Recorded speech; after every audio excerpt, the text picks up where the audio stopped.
And now stay tuned for the mystery program that is unique among all mystery programs. Because even when you know who is guilty, you always receive a startling surprise at the final curtain. In the Signal Oil program, The Whistler, transcribed by the Signal Oil Company to enable the entire production staff of The Whistler to spend the Christmas weekend at home with their families.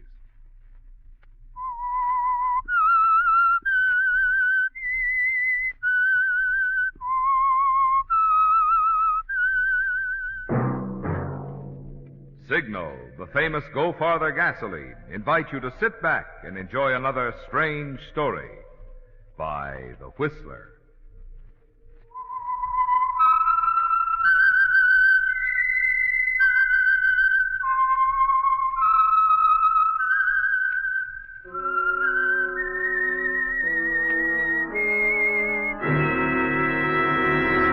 I am the Whistler, and I know many things, for I walk by night. I know many strange tales, hidden in the hearts of men and women who have stepped into the shadows. Yes, I know the nameless terrors of which they dare not speak. And now for the Signal Oil Company, The Whistler's strange story, Christmas Gift.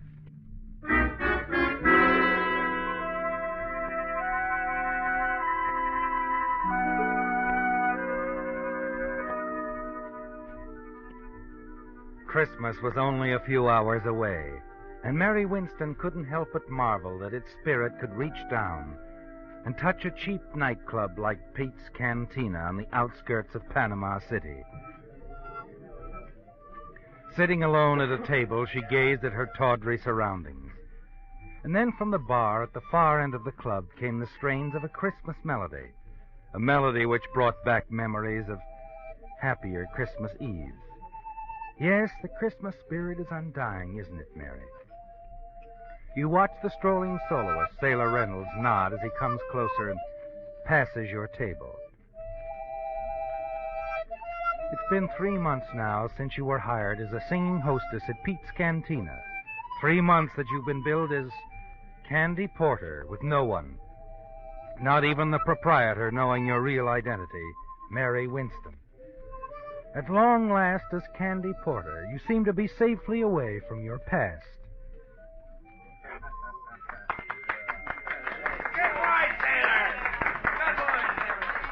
As the music ends, you look up, aware suddenly that Pete Gardinas, the rolling, heavy-set proprietor, is approaching your table. Candy! Candy! Look, there is an American gentleman just came in. He wants to buy you some champagne. Champagne, you hear? Please, I'm not in the mood tonight. Look, kid, this looks like a big spender. If he wants to buy champagne... All right, all right. You turn and see the tall, heavy-set American approach, and suddenly you become tense. After a year of running away, you've learned to spot his kind in a moment, haven't you, Mary? You're certain he's a detective. And now you have to fight to remain calm as he approaches. Sit down, Mr. Fontaine. Sit down. Sure you don't mind, Miss Porter? Of course not. Thanks. In that case, I will. I'll go get the champagne. I keep him on ice. 11 years old, too. Cigarette, Mr. Fontaine? No, thanks. You don't mind if I do? Oh, no, of course not. Oh, here. Light? Thanks. Well, this is very unusual for me, spending the Christmas season so far away from home. Mm-hmm. How come? Business. Important business. Couldn't it wait? No. This business means a lot to the people I work for. Here she is, what do you say, the bubble water? From Marseille, 13 years old. You said 11. That was from Le Havre. This is even better. Now I put him back in the ice. If you want some more, just call Pete. I've got more just like him. Well, I guess it's a few hours early to say Merry Christmas, Miss Porter. So I guess I'd better just say good luck, huh? Thanks. And here's hoping you find whatever you came here for. Oh, I've already found what I came for.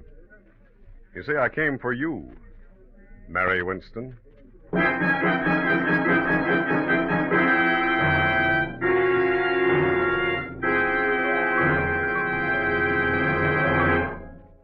friends, to all of you who have opened your homes to the Whistler, not only throughout the year, but even tonight on this last busy weekend before Christmas, Signal Oil Company has asked me to express their sincere appreciation for this privilege and pleasure. And we of the cast want to add our thank you, too. During the 9 consecutive years that the Whistler has been broadcast by Signal Oil Company, many of us have celebrated Christmas with many of you a number of times. And believe me, we're mighty proud that you consider us a part of your entertainment family. Tonight, on behalf of Signal Oil Company and the independent signal dealers who serve you in the states of California, Oregon, Washington, Idaho, Nevada, Arizona, and Utah, I want to convey warmest season's greetings. May the many blessings of living in these United States of America enrich your holiday season and the new year.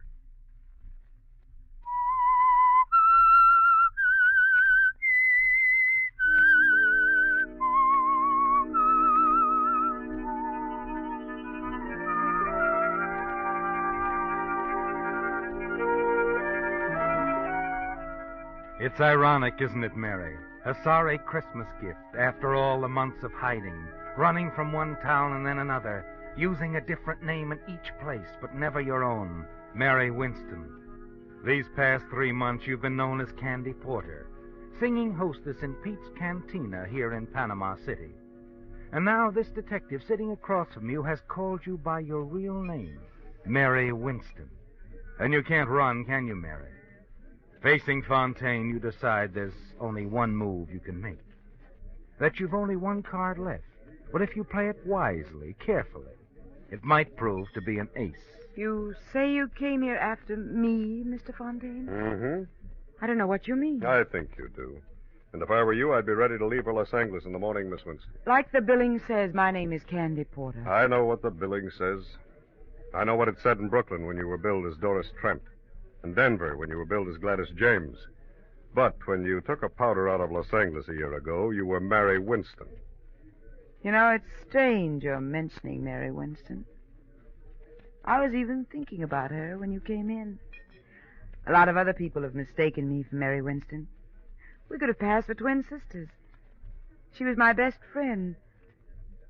I could tell you a lot about her if you feel like listening. Sure. I'll listen. Go ahead and talk if it'll make you feel any better. We can't get away until tomorrow morning anyway. The more you tell now, the less you'll have to tell later. Thanks. You see, Mr. Fontaine, Mary Winston was just a good kid who got a bad break. She was in love with a swell guy, but scared to death of a hoodlum. It's an unusual story, Mr. Fontaine.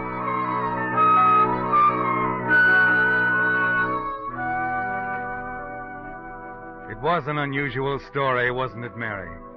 It began a year ago at a Christmas party given by your employers, the Southwestern Manufacturing Company, in the pink room of the swank Wilchester Hotel. And you were the hit of the evening. You sang 3 songs and went over big. Your friends from the office hadn't known of your talent, but they all agreed you were fine, and when the party was over, you were feeling good. So good you decided to drop into the hotel cocktail lounge, make a phone call or two, and have a nightcap by yourself before going home. When you finished your phoning, you walked to a vacant stool at the bar. Scotch and soda. Make mine the same, Bill. Gotcha. I heard you sing tonight. You were terrific. Thanks. What's the matter? Did he stand you up? Who? The guy you were just talking to on the phone. No. I guess he didn't stand you up. Didn't he? He's on his way here right now. Lucky guy. Here you are, folks. Take it out of here, Bill. $1.80 out of 10. Well, now, look here, Mr. Oh, take it easy. It's practically Christmas. What's the harm in my buying you one drink? Like I said, I liked your voice, Here's Miss your Winston. change. Thank you, Bill. You a detective or a mind reader? Oh, you mean your name? Mm-hmm. It wasn't any trick to find that out. I just asked one of the boys I saw dancing with you. My name's Joe Collins. I see you've never heard of me. Should I have? Oh, now I get it. You're a professional talent scout and want to get me into the movies. Nope. I'm a gambler. Disapprove? Why? Live and let live's my motto, and that's exactly what I'm going to do right now. What? Live my life and let you live yours. Good night, Mr. Collins. Just think I can tell the girls at the office tomorrow I met a real live gambler. Wait a minute. You could tell them a lot more than that if you believed in your voice as much as I do. Really? Mm-hmm. You've heard of Domingo's out on Sunset, haven't you? It's an undercover gambling club, isn't it? It's more than a gambling club. There's a swell floor show. A lot of big people go out there, people that count. And all intimate friends of yours, I'm sure. No, but I know quite a few. Some who could push you right to the top with that voice of yours. Mr. Collins, this is the oldest line I ever heard. It's not a line, but skip it. Go on home, listen to the radio, eat candy. You can have a terrific time. If you go to Domingo's with me, you can't tell what might happen. You might have to meet a couple of show producers, maybe even sing. So play it safe. Go on home. Maybe dull, but you'll always get to work on time. Is that all you have to say? Yeah, that's all. Except, nighty-night. Wait a minute. Yeah? Could we be back early? We'll leave any time you say. Well, what are we waiting for? Well, now you're making sense. I'll call a cab. Well, never mind. I have a car. It's parked right around the corner.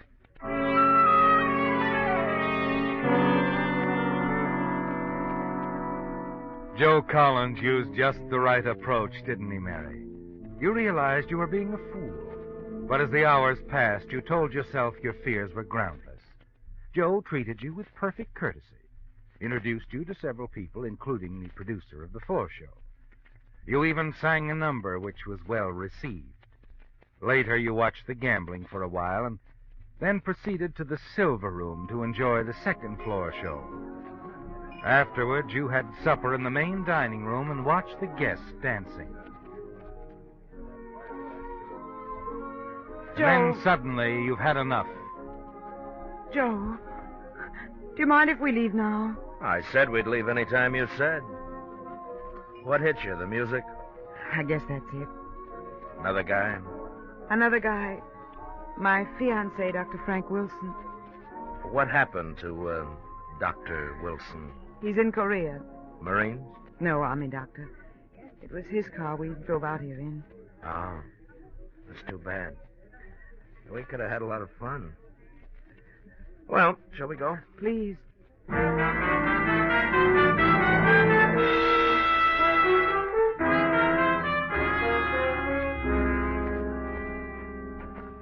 Hop in, unless you want me to drive. No, I'll drive. Good. We'll probably be safer that way.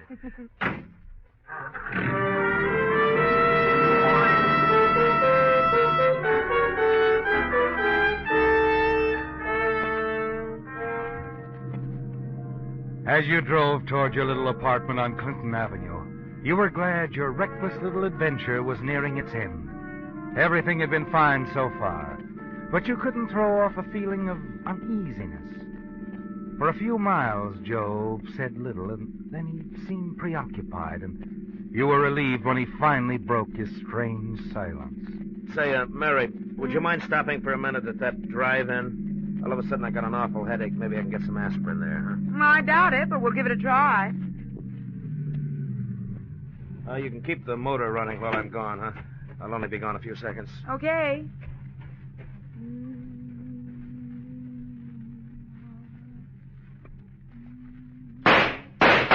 What? Joe! Get going. Joe, you shot him! I said get going fast. There's a gun in your ribs, baby. You just saw what happened to one guy that crossed me.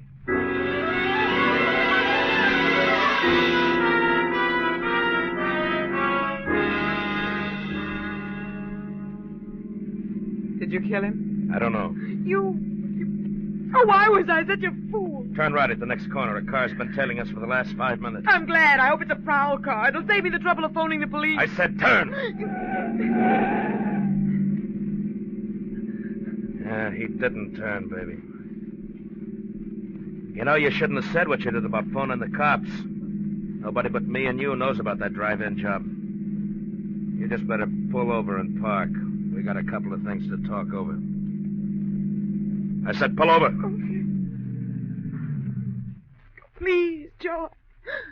Joe, don't kill me. I know you can do it easy, but I'll never tell about tonight. That's the way you feel now. An hour from now, you'll feel different. Oh, no, I won't. On my word of honor. I'll make a deal with you, Joe. I'll trade you my silence for my life. I swear I won't talk about it ever.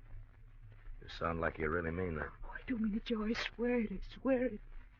You swear it, huh? Yes, Joe. I swear it. Well, I'm not being very smart, but I'm going to take a chance. You drove the getaway car, so I guess that makes us partners anyway. Yeah. You know, partner, we ought to have a lot of fun together. Now, how about dropping me off at my place, huh? Tell me where to go. Live about 6 blocks from here. Just turn to the right at the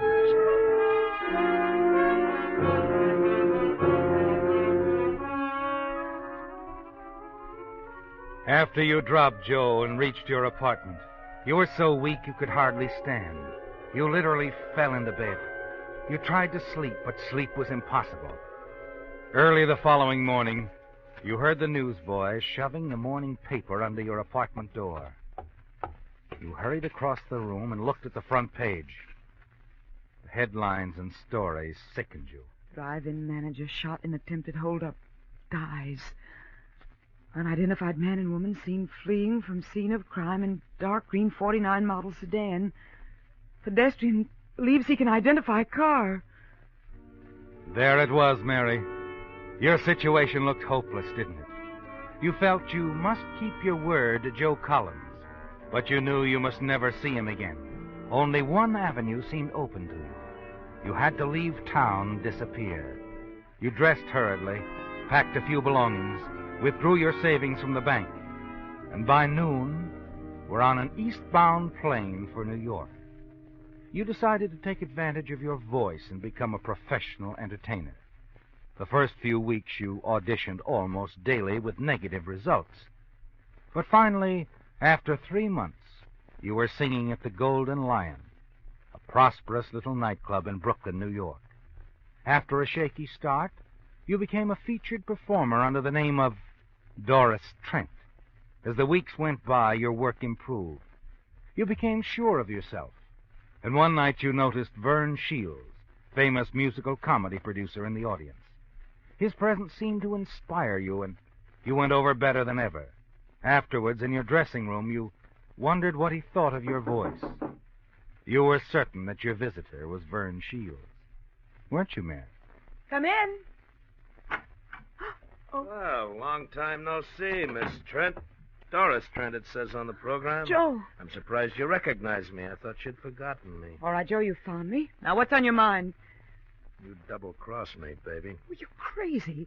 That's why I left town, so I wouldn't even have to talk to anybody. You wrote the police, though, didn't you? Oh, you're wrong, Joe. I didn't write to anybody. It had to be you. It couldn't have been anybody else. 2 days after you left, they picked me up for But questioning. it wasn't me. I've kept my word with you, Joe. Yeah?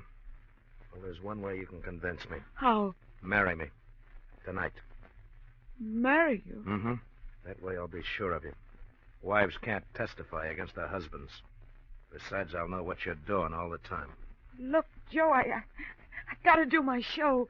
Let's talk this over in the morning. Tonight. We can run up to Connecticut. Go ahead and do your show. Only if you've got any ideas about calling the cops, don't forget you drove the getaway car. And in case anything happens to me, there's a written confession in my pocket telling exactly how you helped me pull the job. How we used your boyfriend's car. How you kept the motor running waiting for me. You've thought of everything, haven't you? Everything, so don't try anything. Now go ahead and do your show. I'll wait for you here. You started down the hallway, turned toward the powder room off stage. Suddenly you realized what a fool you'd been. But you made up your mind not to keep on being a fool, didn't you, Mary? Not with that wall telephone just 5 steps ahead of you. Operator, get me police headquarters and hurry. Better hang up quick, baby. I mean, quick. I had a hunch you'd try to double-cross me. Now I know for sure who wrote that note to the cops. I didn't, Joe. Honest, I didn't. You just tried to call him, didn't you? All of a sudden, I've lost interest in getting married. We're just going to take a little ride. Now, come on, baby. No. No, Joe, I'm not moving a foot. Not an inch. Come You on. let go of my arm. Hey, what's going on here? Something wrong, Doris? Is this guy bothering you? Yes, he is. He wants to date me. Tell him to leave, will you, Eddie? Well, maybe I better take him into the office and call the cops. No thanks, Eddie. There is no need for that. He's just another wolf. Tell him to leave. That's good enough. You heard what the lady said, Bob? Start traveling. Okay, Pop, anything you say. I'll see the lady later. I'll be parked right across the street, Miss Trent. You should have let me call the cops. I would have, if he hadn't had you covered with a gun. Oh, I see. Gee, thanks, kid. I guess you saved my life. Skip it. Look, Eddie, I gotta get out of town, and fast. After what you just did for me, getting you out of town is a cinch. Grab some clothes while I phone my wife. I'm bringing you home. We'll go out the rear entrance. My car's on a lot next door. Tomorrow I'll call a friend of mine in Denver. He'll put you to work right away. You better change your name, though. That'll be easy. I'm getting used to it.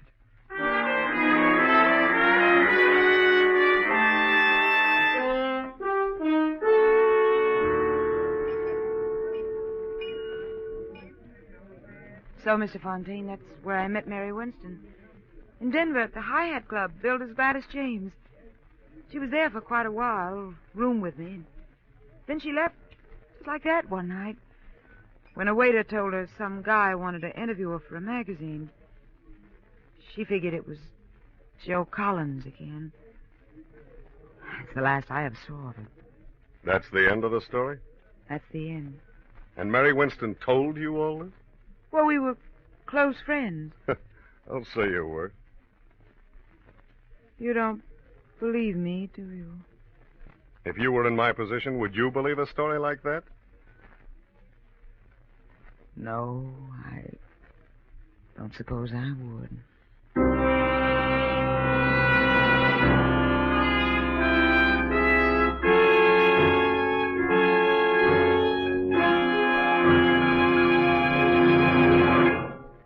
With Santa's arrival only 2 days away, who can help being in a whimsical frame of mind tonight? Whimsical about such things as how Santa can travel so far in one night. Well, maybe here's the answer. A child asked his father one day how St. Nick went so far on a sleigh. The wise father replied, he can take that long ride 'cause his reindeer drink signal, they say.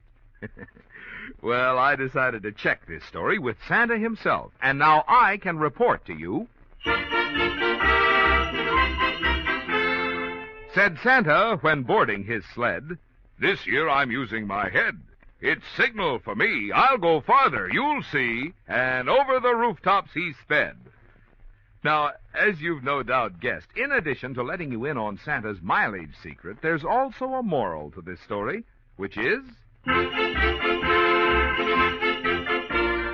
the gas used by Santa, my lassie or lad, is also the gas that is best for dear Dad.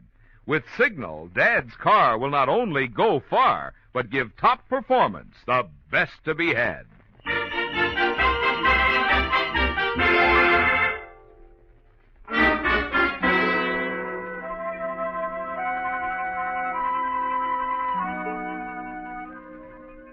Well, Mary, it looks as though you've lost, doesn't it? That your show wasn't good enough. The man across the table, the detective you're certain has come to take you back to Los Angeles, to stand trial for a murder you had nothing to do with, doesn't believe you. You're certain, too, that the jury in Los Angeles won't believe you, not after you're running away. Your phony names, your present surroundings.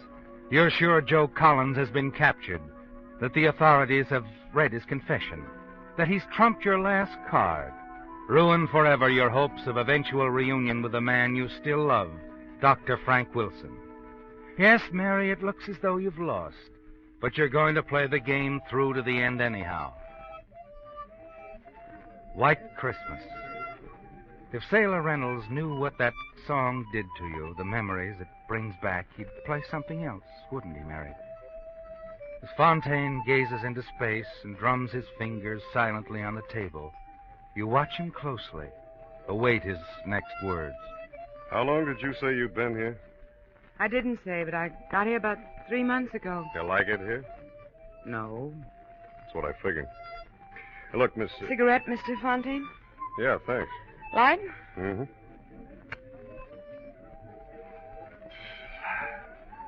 Thanks again, Miss Porter. Did you say Porter? That's what you said your name was, didn't you? That's what the billing says, too, isn't it?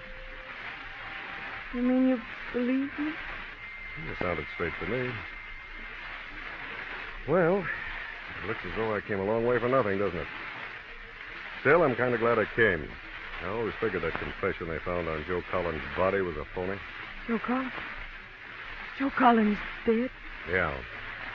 The Brooklyn police got him one night about 5 months ago. A woman called the police from a little nightclub, the Golden Lion Club. She hung up before they answered the phone, but the Brooklyn boys decided to investigate anyway. One of them spotted Collins in a car parked across the street. He got trigger happy, and that was that. Joe Collins. Finished. Right.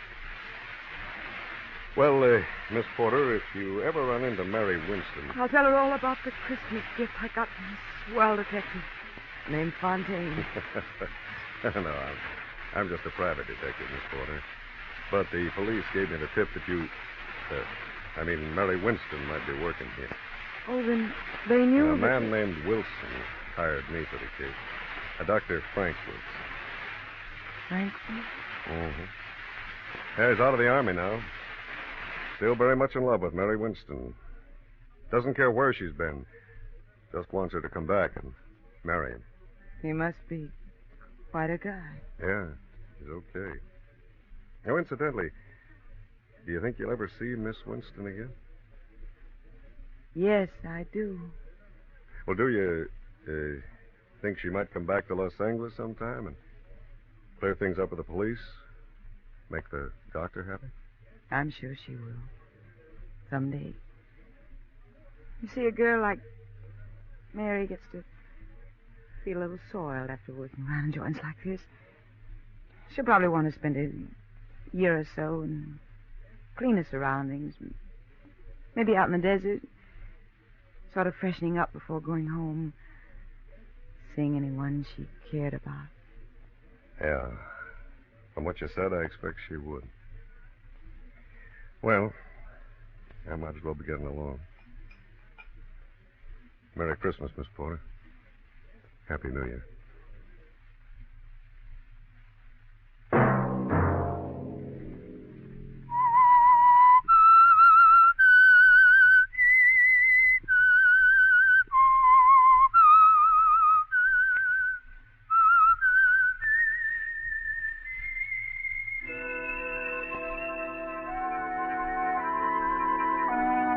Let that whistle be your signal for the Signal Oil program, The Whistler, each Sunday night at this same time. Signal Oil Company has asked me to remind you, there's an easy way we can all help to make this holiday season happier for ourselves and others.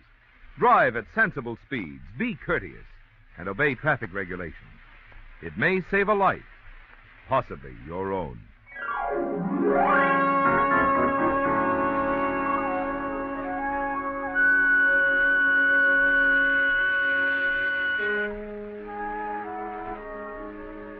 Featured in tonight's story were Bill Foreman as the Whistler, Betty Lou Gerson, Bill Conrad, Bill Boucher, Marvin Miller, and Brett Wood on the harmonica.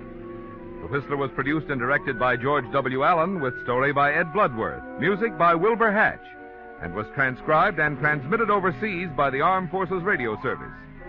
The Whistler was entirely fictional, and all characters portrayed on The Whistler are also fictional. Any similarity of names or resemblance to persons living or dead is purely coincidental.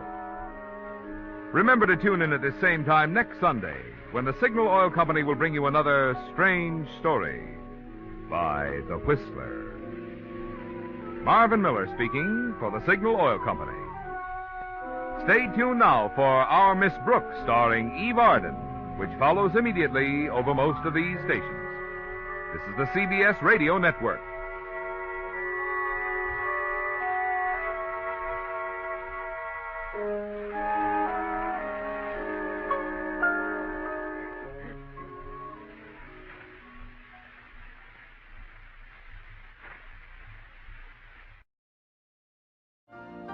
You've been listening to the OTR Gold Network. Find more classic radio at otrgold.com.